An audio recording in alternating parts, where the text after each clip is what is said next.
새벽 2시 수행평가 과제를 붙잡고 졸고 있는 고1. 학원도 안 다니는데 하루 24시간이 모자랍니다. 지금 학생들은 수행평가, 내신 챙기기, 모의고사 준비, 생기부 관리까지 감당할 수 없는 무게를 짊어진 채 하루하루를 버티고 있죠. 어떤 학부모는요, 아이들이 겪는 건 교육이 아니라 아동학대에 가깝다.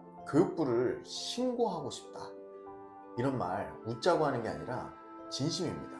문제는 이게 끝이 아니라는 겁니다. 진로는 미리 정하라고 하고 생기부는 스토리처럼 써야 하며 정작 대학은 자유전공 확대라며 뽑는 기준을 오락가락 바꿉니다. 왜 이런 일들이 일어나는 걸까요?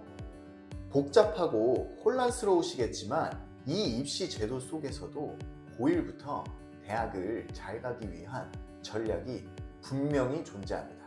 이 영상 하나로 달라지는 입시 제도의 핵심부터 고1이 지금 당장 무엇을 준비해야 하는지까지 대학 입시 전략을 단 한 번에 정리해드립니다. 이제 입시 때문에 불안해할 이유가 없습니다.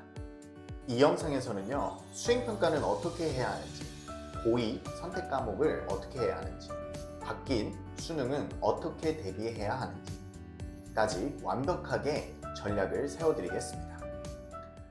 먼저 큰 변화 3가지를 말씀드리면요, 수능은 문이과 구분 없이 모든 학생이 같은 과목을 보게 됩니다. 내신은 절대평가 등급과 상대평가 5등급제로 기입이 되고 시험에서도 논술형, 서술형 문제가 늘어나게 됩니다. 이게 무슨 의미일까요? 한마디로 점수보다 실력을 보겠다는 겁니다. 단순히 문제를 많이 맞추는 것보다 학생이 얼마나 깊이 있게 생각하고 논리적으로 표현할 수 있는지를 평가하겠다는 거죠. 먼저는요, 수행평가가 생기부의 열쇠입니다. 또 수행평가야? 하시는 학부모님들도 많으실 겁니다. 아이들도 힘들어하죠. 그런데 이제는 수행평가를 귀찮은 숙제가 아닌 기회로 봐야 합니다. 왜 그럴까요? 내신이 5등급제로 바뀌면서 시험으로는 학생들을 변별하기가 어려워졌습니다. 또 최소 성취 수준 보상 때문이죠. 최소한으로 성취 수준을 습득해야 이수시켜주겠다는 건데 이게 결국엔 시험을 쉽게 내게 해서 이수되도록 할 것입니다. 그러면 시험 성적에 대한 변별력이 떨어지니 수행평가에서 부담이 커지게 되는 거죠. 그럼 대학에서는 무엇을 볼까요?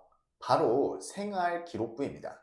수행평가를 통해 아이가 어떤 주제에 관심을 가지고 어떻게 탐구했는지가 생기부에 담기게 되는 거죠. 예를 들어 과학 수행평가에서 환경 문제를 다룬다면 단순히 자료 조사를 해서 제출하는 게 아니라 우리 동네 하천 수질을 직접 측정해보고 개선 방안을 제안했다는 식으로 접근하면 더 좋은 평가를 받게 될 겁니다.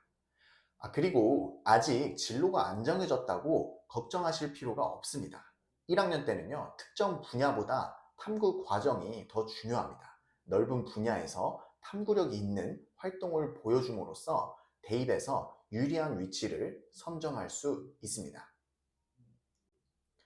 그 다음은 과목 선택에서 친구 따라가면 안 됩니다.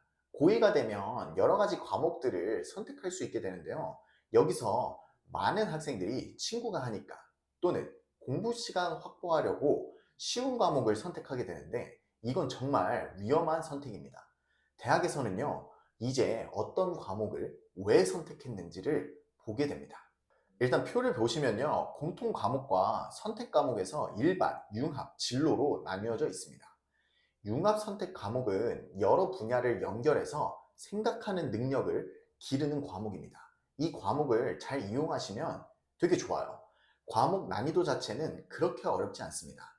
이런 과목을 수강하고 나서는 예를 들어 기후변화를 들으면서 세특에 AI를 활용한 탄소 사용량으로 인해 생기는 계절 변화 연구를 기입하게 된다면 무학과로 지원할 때에도 도움이 많이 되고 뿐만 아니라 요즘에 계속 주목받는 증원된 첨단과들도 지원할 때 이런 과목들이 큰 도움이 되는 거죠.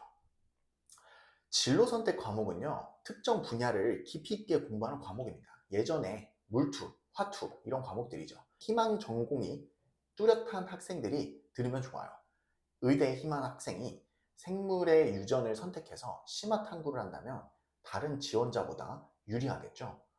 이런 과목을 수강하실 때는 세특에 기입되는 탐구 활동을 더 깊게 가져가시면 좋습니다. 많은 학생들이 점점 심화 과목에서 집중하지 않는 방향으로 흘러갈 거기 때문에 여기서 차별점을 두시면 좋습니다.